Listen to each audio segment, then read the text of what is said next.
एक चाय वाले की सोच ने लाखों की दुनिया बदल दी। A tea seller's mindset that changed millions of lives. भीड़ से भरी दिल्ली की एक संकरी गली में एक छोटा सा चाय का ठेला खड़ा था, जिस पर एक तख्ती टंगी थी, चाय पिएंगे। वहां दिन भर लोगों की आवाजाही लगी रहती थी। लोग आते, चाय पीते और अपने रास्ते चले जाते, लेकिन किसी ने कभी ध्यान नहीं दिया कि उस चाय बेचने वाले की मुस्कान कभी फीकी नहीं पड़ती थी। उस युवक का नाम था राजेश, 28 साल का, साधारण सा दिखने वाला, लेकिन उसकी सोच असाधारण थी। राजेश का जन्म एक बेहद गरीब परिवार में हुआ था। उसके पिता एक फैक्ट्री में मजदूरी करते थे और माँ दूसरों के घरों में सफाई करती थी। घर में 5 भाई बहन और उन सब में राजेश सबसे बड़ा। जिम्मेदारियों का बोझ उसके कंधों पर बहुत जल्दी आ गया। बचपन से ही पढ़ाई में अच्छा था, लेकिन गरीबी ने उसकी किताबें छीन ली। 10वीं के बाद उसे स्कूल छोड़ना पड़ा। लोगों ने कहा, पढ़कर क्या होगा, पैसे तो कमाने हैं ना।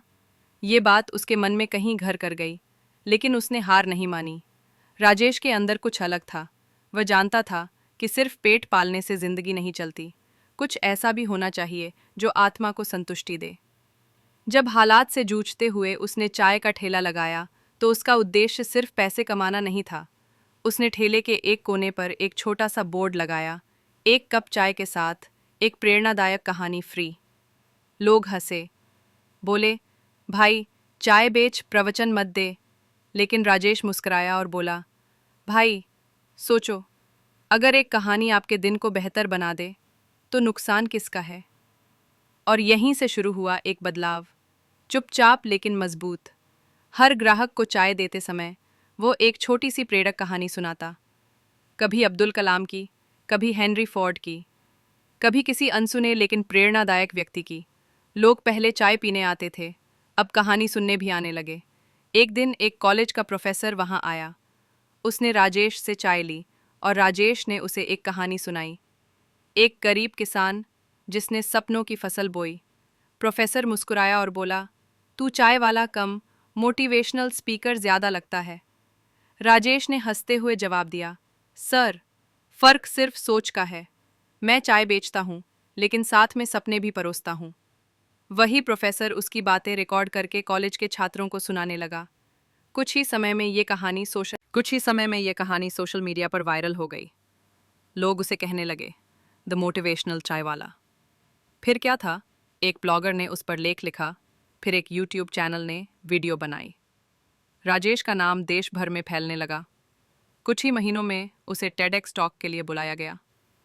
लाखों लोगों के सामने खड़े होकर राजेश ने कहा, मैंने कभी बड़ा बनने का सपना नहीं देखा। मैंने सिर्फ ये सोचा कि जो मेरे पास है उससे मैं किसी का दिन अच्छा बना सकता हूँ, और वही सोच मेरी जिंदगी बदल गई। अब राजेश ने अपने चाय के ठेले को मोबाइल मोटिवेशन स्टॉल में बदल दिया था। हर दिन वो किसी नई जगह जाता और लोगों को चाय के साथ प्रेरणा परोसता। उसने कुछ बेरोजगार युवाओं को अपने साथ जोड़ा, उन्हें कहानी सुनाने की ट्रेनिंग दी और कहा, हमारा काम सिर्फ चाय बेचना नहीं है, हम उम्मीद बेचते हैं। धीरे धीरे राजेश ने 10 शहरों में ऐसे मोटिवेशन स्टॉल शुरू कर दिए। हर स्टॉल के बाहर वही स्लोगन होता, एक कप चाय के साथ एक प्रेरणादायक कहानी फ्री। एक बार एक टीवी एंकर ने उससे पूछा, राजेश जी, आपने इस काम से कितना पैसा है कमाया है। राजेश ने मुस्कुराकर जवाब दिया, पैसे की गिनती नहीं की, लेकिन अगर एक इंसान भी खुद पर भरोसा करना सीख जाए तो वही मेरी सबसे बड़ी कमाई है। आज राजेश न सिर्फ लाखों रुपये कमा रहा है, बल्कि कई किताबें भी लिख चुका है और अंतर्राष्ट्रीय मंचों पर भी बोल चुका है। लेकिन जब भी किसी नए शहर जाता है तो वहाँ एक नया चाय का ठेला लगाता है, न अपने नाम से, बल्कि किसी और की उम्मीद के नाम पर।